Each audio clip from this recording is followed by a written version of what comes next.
इतने काम हुए हैं घर बैठे। 200 से ज्यादा संख्या में वो लोग आए हैं जो बेचारे इंतजार कर रहे थे कभी अपनी माता का, पिता का, बहन का, पत्नी का, वो अब जाकर के आराम में आएंगे। पर हम पे कोई आरोप लगाने वाला माई का लाल इस धरती पे पैदा नहीं हुआ है कि कोई पैसा लेकर काम करे। सुनते हैं बहुत बार दूसरे विधायकों को भी हम शिक्षा देते हैं इस बात की कि जब राजनीति में हम उतरते हैं, पार्टी टिकट देती है, जनता मजबूती देती है, उस समय हमें मतदान के लिए हम कर्जे के रूप में मतदान लेते हैं, झोली फैलाते हैं और लोगों के यहां तक चुनाव में ठोडी के हाथ भी लगाते हैं कि जिताओ, वोट दो, और फिर तुम भ्रष्टाचार कर रहे हो। बहुत लोगों को सीख मिल रही है आपके नवलगढ़ के विधायक की वजह से। तो मैं आज इस वार्षिक उत्सव समारोह में मैं ये जरूर कहूंगा कि सबसे पहले उन भामाशाहों को याद करना चाहिए जिन्होंने इतनी शानदार बिल्डिंग देश आजाद हुआ तभी दी थी। हमें उनको याद करके उनका धन्यवाद करना चाहिए। पूरे परिवार का कोटि कोटि वंदन करते हुए मैं ये कहूंगा कि बच्चों का जो भविष्य बनाने का समय है और बच्चों का जीवन सब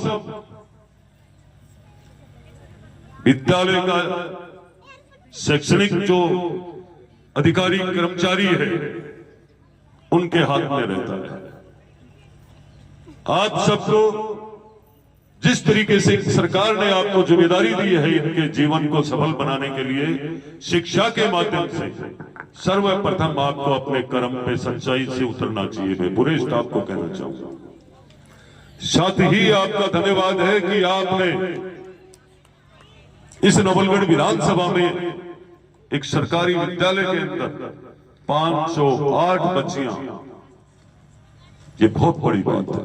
मैं आपका धन्यवाद करूंगा और मैं उन परिवारों का भी धन्यवाद करूंगा जो सरकारी विद्यालयों में अपना बच्चों को शिक्षा के लिए भेजते हैं और सरकारी विद्यालयों पे अपना विश्वास करते हैं, क्योंकि उन्हें पता है सरकार की जो व्यवस्थाएं हैं शिक्षा के लिए, सरकार की जो योजनाएं हैं शिक्षा के लिए, और 2020 की जो हमारी नई शिक्षा नीति है वो बिल्कुल अलग है। पहले सिर्फ किताबी ज्ञान की बात थी।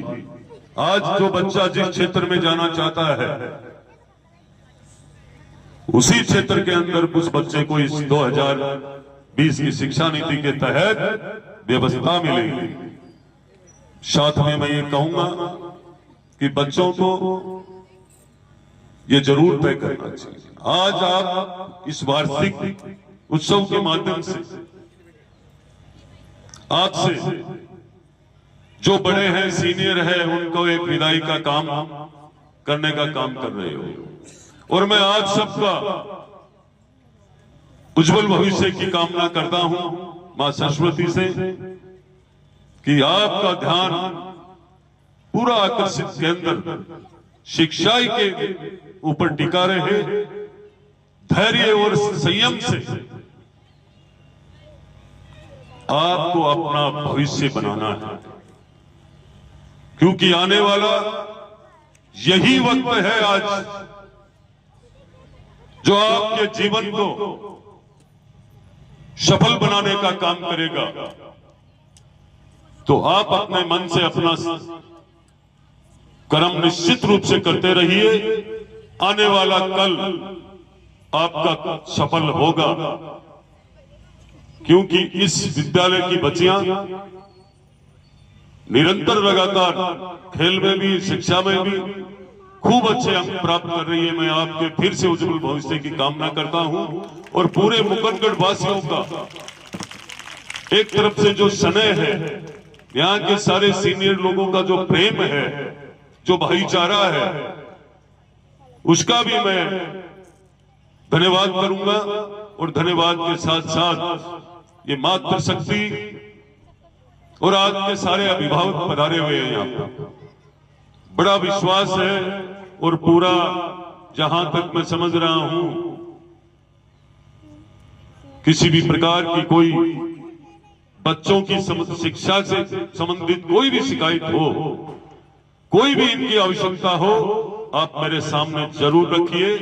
मैं उसको पूरी करने की कोशिश सदैव करूंगा और इस विद्यालय की प्रोग्रेस के लिए, आधुनिक व्यवस्था के लिए निरंतर प्रयास करूंगा, लगा रहूंगा। जो भी आपने मुझे अभी प्रधानाचार्य जी ने जितनी मांग की है, कोशिश करूंगा। कोशिश करने वालों की कभी हार नहीं होती है।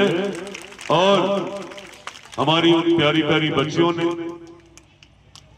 खुद ने अभी गा करके और हमारी संस्कृति को आपने जिंदा रखा है। मैं आपका भी धन्यवाद करना चाहूंगा। और उन बच्चियों को 10 की 10 बच्चियां हैं वो जो अभी, उन सबको मैं मंच पे बुलाना चाहता हूं। 6 यहाँ बैठी है और 4 नीचे, उनको भी बुलाओ।